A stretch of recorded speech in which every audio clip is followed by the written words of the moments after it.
Stay tuned for Airgun Detectives.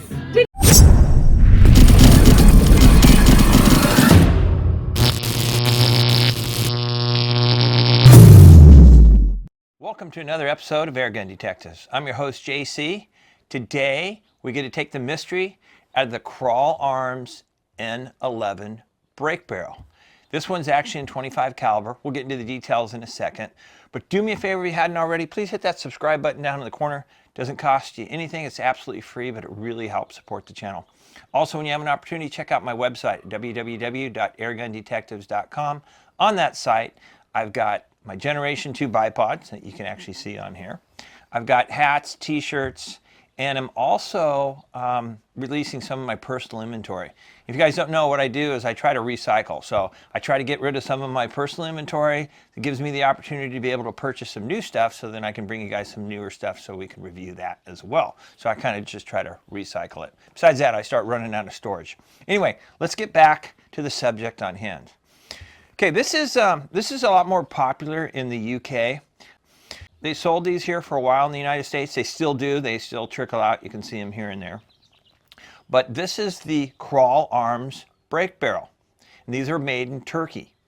This one is actually in 25 caliber. It is a spring piston as opposed to a gas piston. This is a spring piston. It's pretty cool. This one is in their skull stock. So it's got, if you guys can see it, looks like it's got little skulls on the stock. But it's a pretty cool stock, actually. It's got the adjustable cheek rest on here, which is nice. You guys can see that. And then it also has a combination 11mm Weaver rail, so you can use either your Picatinny style scope rings or you can use the traditional 11mm. This has TruGo fiber optic sights on it. It's got green here in the back. It's adjustable for windage and elevation. And then you have your orange or red, whatever you want to call it, in the front. I also put my bipod kit on this one. As you see, I mounted some rails on it. It doesn't come with that, but if you guys are interested in those, they're on my website. But it does make a nice little display when you're showing off the gun here. The gun itself, it's about 49 inches overall in length, so it's somewhat long.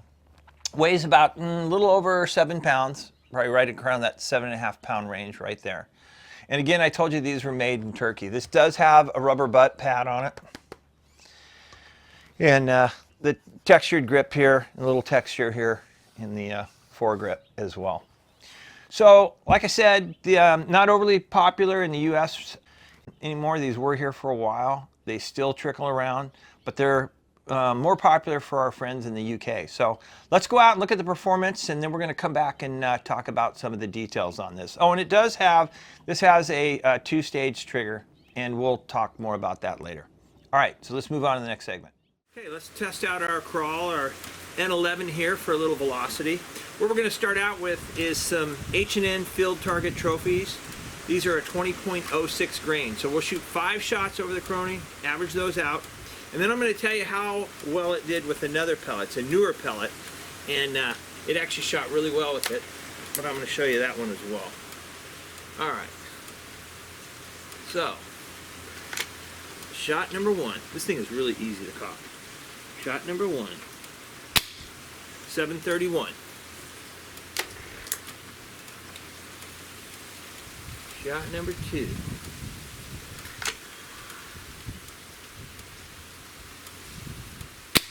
739.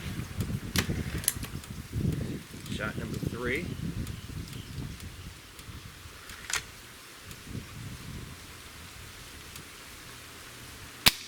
741.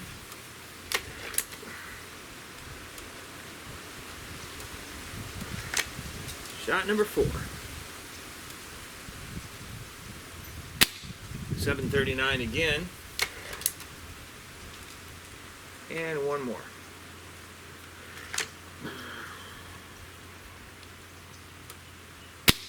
734.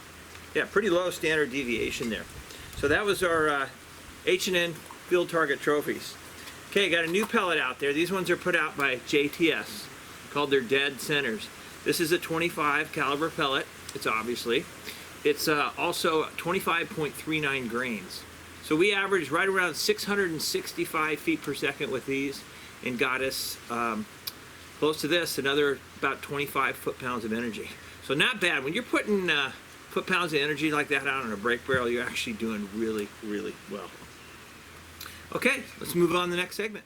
Okay, let's test out the N-11 and see what our trigger pull is. Now, honestly, I reworked this trigger because I've had this rifle for a while, so I actually reworked it. So let's just see, anyway, let's just see how well it breaks. Got our trusty Lyman trigger gauge here. Let's just give it one pull, see where we're at.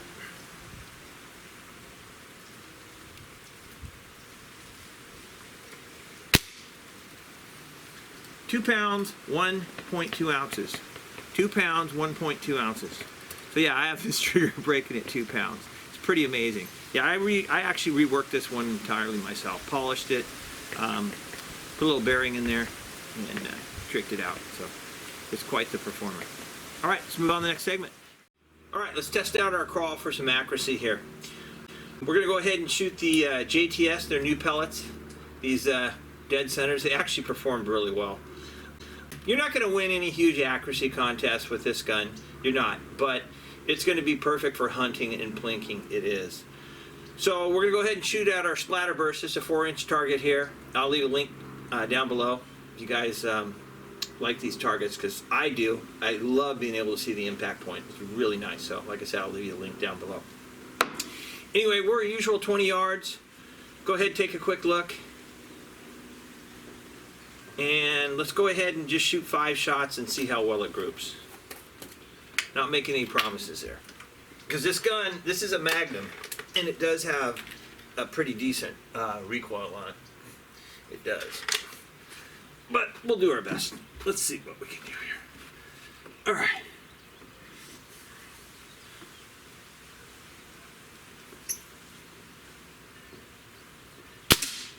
That's one. Yeah, it does have a recoil. Definitely does have a recoil.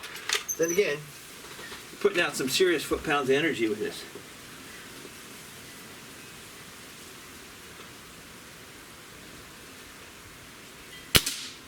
That's 2.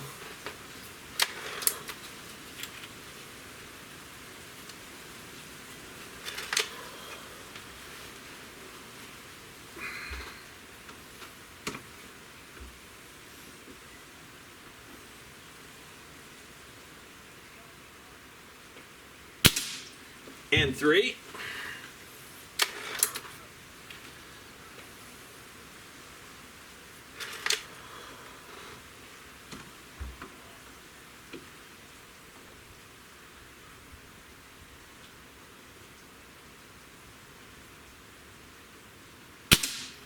Four.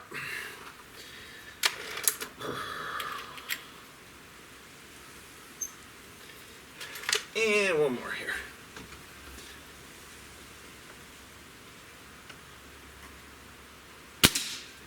And 5. Yeah, actually that was a pretty decent little group there. But as I said before, you're not going to win any major accuracy contest with this. This is a 25 caliber. It's got a heavy recoil, and it really pushes that pellet out there hard. This thing would be perfect for hunting. It really would. Or, you know, you want to do some plinking or what have you. All right, so there you go. Let's move on to the next segment. All right, let's do a little plinking with our Kral N-11 here. And we're going to use, once again, we're going to use these JTS dead center pellets. They're performed really, really well. They're a 25 grain pellet. But anyway, I put some objects out about 40 yards out. As I told you before, you're not going to win any major accuracy contests with this. However, at 40 yards, this is accurate enough, plenty accurate enough to do some hunting and provide you some significant foot-pounds of energy downrange. So I put some really big steel targets out there, some big rams, because I want to show you guys the impact of this on those rams. And I put a couple of small soup cans. There are actually about 3 of them up there. So we're usual 40 yards. Go ahead and take a quick look. You can see our targets once again, the rams and the cans. So let's knock our rams down, then we'll clean it up with the cans. Okay.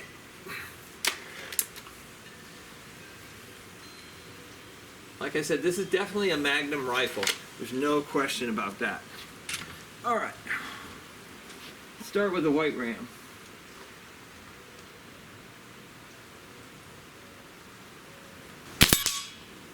Oh yeah. You guys can even see where that pellet hit. Pretty much right where I was aiming. All right, the red. Ram.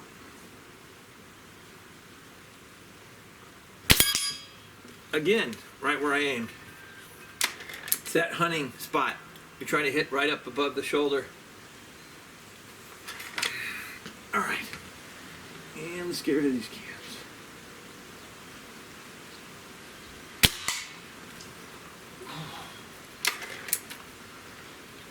Actually, I'm kind of impressed with the accuracy with this right now.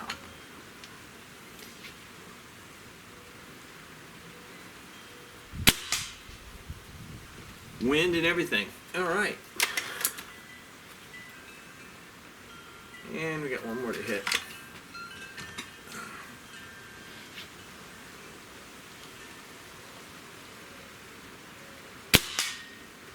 Yep. Well, we hit everything up there. Just didn't have enough room for it to fall over.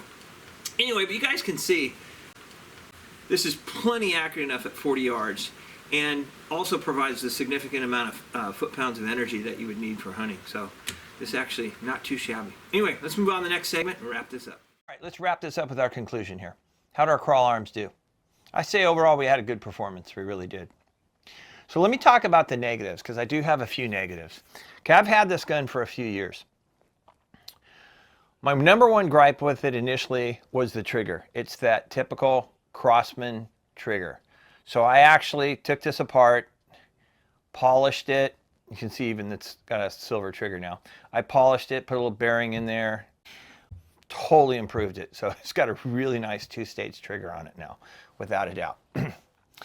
My other negative, okay, when I got this, you'd cock it, and the piston was actually clipping the small bolts that hold the scope rail on. You could see it was just slightly clipping it. So I had to take that apart and put some shorter screws in it.